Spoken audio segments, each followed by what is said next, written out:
Hi guys! ඩොංගාවට ආදරය කරන යාළුවෝ හැමදෙනෙක්ම අද සාදරයෙන් අපේ YouTube channel එකට පිළිගන්නවා. අද අපි බලන්න යන්නේ The Great Rule කතා මාලාවේ 10 වෙනි එපිසෝඩ් එක.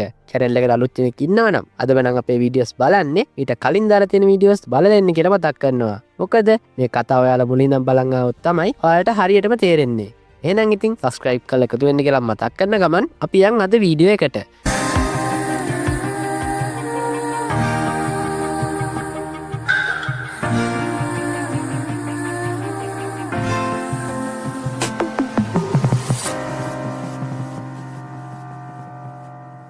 කතාව පටන් ගන්නේ ලියුෂන්ගේ බ්ලෂ් ෂැඩෝ ආර්ට් එකට විරුද්ධව මූචෙන් සෙල්ලෝ ඩෙඩ් මාක් ආර්ට් එක පාවිච්චි කරන සීන් එකෙන්. ඒත් මූචෙන්ට වැඩි වෙලාවක් නම් මේ විදිහට අල්ලන් ඉන්න හම්බෙන්නේ නැහැ. මොකද කිව්වොත් මූචෙන්ට වඩා ලියුෂන් බලවන් නිසා. ඉතින් මූචෙන්ගේ කතාව ඉවර වෙන්න ඔන්න මෙන්න තියලා එකපාරටම ආපු සෝයේ ලියුෂන්ගේ ප්‍රහාරය විනාශ කරලා දානවා. මේක දැකලා පුදුම ලියුෂන් තවත් හිටියොත් හොඳ වෙයින් දෙයක් කන්න වෙනවා කියලා තේරෙන නිසා මූචෙන්ට පස්සේ අල්ල ගන්න හිතාගෙන ඉක්මනට එතනින් පහු බහිනවා. මේත් එක්කම සෝයේ ලියුෂන් පස්සෙන් පන්නන්න යන දක මූචෙන් සෝයේ නවත්තලා කියනවා "ඔහොම ඉන්න මාමේ. ලියුෂන් පස්සෙන් පන්නනට වඩා එදගත් දෙයක් මට අපේ තාත්තට කියන්න තියෙනවා. ඒක නිසා මුලින්ම අපි ගෙදරට ගිහින් ඉමු." මෙහෙම කියපු මූචෙන් කට්ටියත් එක්ක මෝරෙල්ම් එකට පිටත් වෙනවා. ඔන්න ඊළඟ සීන් එකෙන් පෙන්නන්නේ මූචෙන්ට පහර දුන්න එකට හොඳටම මල පැනලා ඉන්න මූචෙන්ගේ මාමා සෝයේ වගේම මූචෙන්ගේ තාත්තා මූෆෙන්වයි. මේගොල්ලොන්ගේ මේ කතාව ලියුරෙල්ම කරපු දෙයට අනිවාර්යෙන් රිටර්න් එකක් දෙන්න ඕනි කියලා. ඒ වගේම මූෆෙන් මූචෙන්ව උරුංගත්ත තියන්නත් අමතක කරන්නේ. මොකද කීවොත් ඩිවයින් සෝල් ලෙවල් එකේ ඉන්න ලියුෂන් එක සටන් කරලා ලියුෂන්ගේ ෆෝමේෂන් එක කුඩු පට්ටම් කරන්න මූචෙන්ට පුළුවන් නිසා. ඉතින් පවුලේ සුහඳ කතා බහ මේ විදිහට ඉවර වෙද්දි මූෆෙන්ගේ අවධානය ළඟට යන්නේ අපේ මූචෙන්ගෙන ආපු කොපත හඩුව පැත්තටයි. ඔන්න ඉතින් මූෆෙන් මූචෙන්ට වගේම සෝයට කියනවා මේ කොපත හඩුව ගැන ලියුරෙල්ම එක සැලකිල්ලක් දක්වනවා කියන්නේ අනිවාර්යෙන් මේකේ මොකක්ම හරි දෙයක් හැංගිලා තියෙන්න ඕනේ. මේ කියලා මූෆෙන් කොපත හඩුව හොඳට පරීක්ෂා කරලා බලලා එකපාරටම පුදු වෙලා කියනවා මොනවා මේ ඇත්තටම ජියෝ බර්ඩ්මද? මේක අහලා නම් යාළුවනේ මූචෙන් වගේම සෝයේ ජොඩක් පුදුම වෙනවා. ඒ මොකද කීවොත් ජියෝ බර්ඩ් කියන්නේ බීස් ලෙවල් වල උඩින්ම ඉන්න සත්ත්වෙන් නිසා. ඉතින් මූෆෙන් මේ ගැන හරියටම තහවුරු කරගන්න ඕන නිසා එයාගේ ස්පිරිචුවල් බීස් ස්පිරිට් එක අරගෙන කොපත හඩුවේ ස්පිරිට් එක ලං කරනවත් එක්කම මූෆෙන්ගේ බීස් ස්පිරිට් එක මේ කොපත හඩුවට බය වෙනවා. මේක නිසා මූෆෙන් හරියටම තහවුරු කරගන්නවා මේ අනිවාර්යෙන් ජියෝ බර්ඩ් ගැනම තියෙන තොරතුරක් තමයි කියලා. ඒ වගේම මූෆෙන් ඊළඟට කරන්නේ කොපත හඩුවට පොඩි ස්පිරිචුවල් ශක්තියක් ඇතුළු කරන එක. ඒ නිසා කොපත හඩුව හැංගිලා තිබුණු ජියෝ බර්ඩ්ගේ සොහොරන්ට යන පාර ගැන අපේ මූචෙල්ලට දැනගන්න පුළුවන් වෙනවා. යාළුවෝ මොකද හිතන්නේ? මෝරෙල්ම එකත් ජියෝ බර්ඩ් හොයාගෙන ආයිද? ඒ ගැන දැනගන්නම් ඉතින් දිගන අපිත් එක්ක එකතු වෙලා ඉන්න වෙනවා. ඉතින් තාමත් වීඩියෝ එකට ලයික් එකක් එහෙම දාලා නැත්නම් ලයික් එකක් දාලා අපි යමුකෝ වීඩියෝ එක පැත්තට.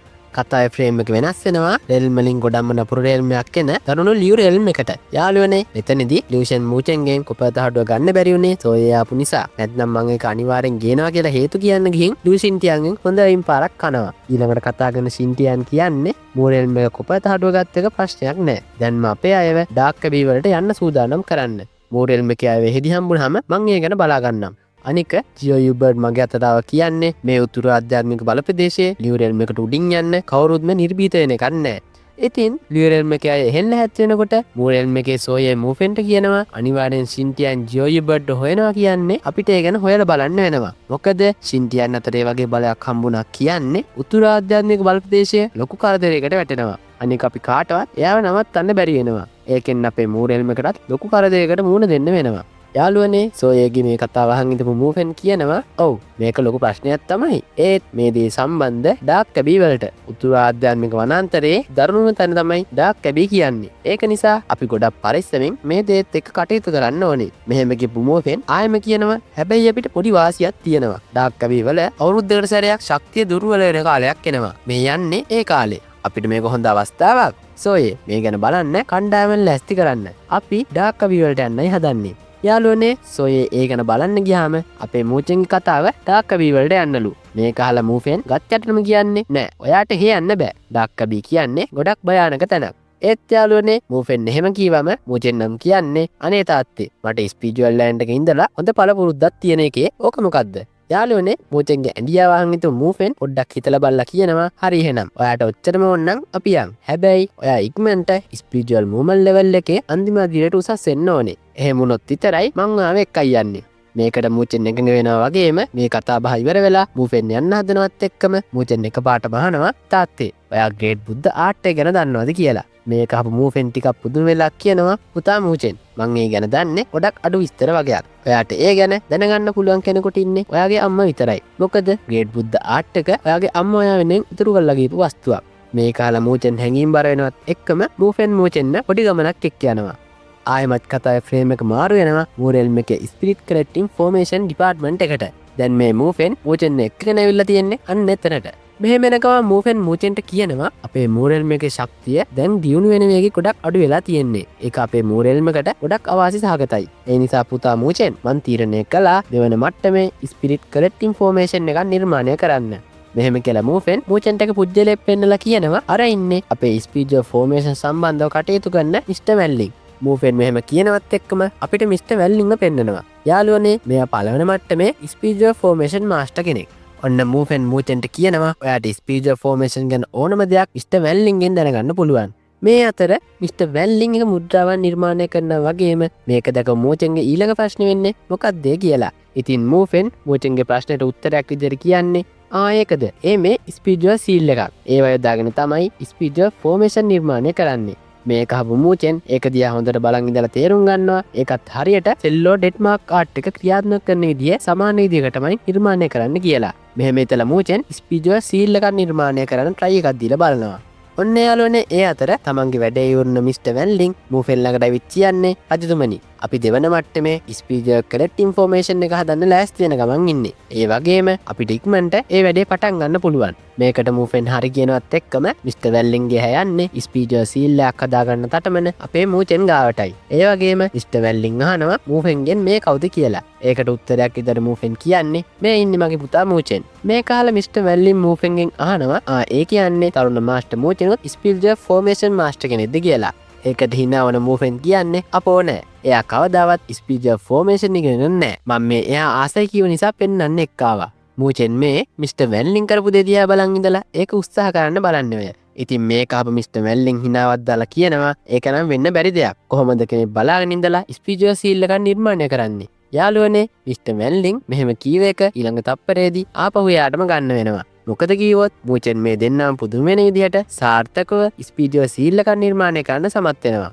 මේක දැකලා පුදුම වුණ මිස්ටර් වැල්ලින් මූචෙන්ට කියනවා තවත් ස්පීඩ් සීල් එකක් නිර්මාණය කරන්න කියලා. ඉතින් මූචෙන් ඒක සාර්ථකව නිර්මාණය කරන දැකපු මිස්ටර් වැල්ලින් කියනවා මූචෙන්ට එක දිගට ස්පීඩ් සීල් නිර්මාණය කරන්න කියලා. මේ කාල මූචෙන් ස්පීඩ් සීල් 5ක් නිර්මාණය කරනවා වගේම ඒක දැකපු මිස්ටර් වැල්ලින් පුදුමෙන් කියනවා තරුණ මාස්ටර් මූචෙන් ගොඩක් දක්ෂයි. මට පේන විදිහට එයාට හොඳ ස්පීඩ් මාස්ටර් කෙනෙක් වෙන්න පුළුවන්.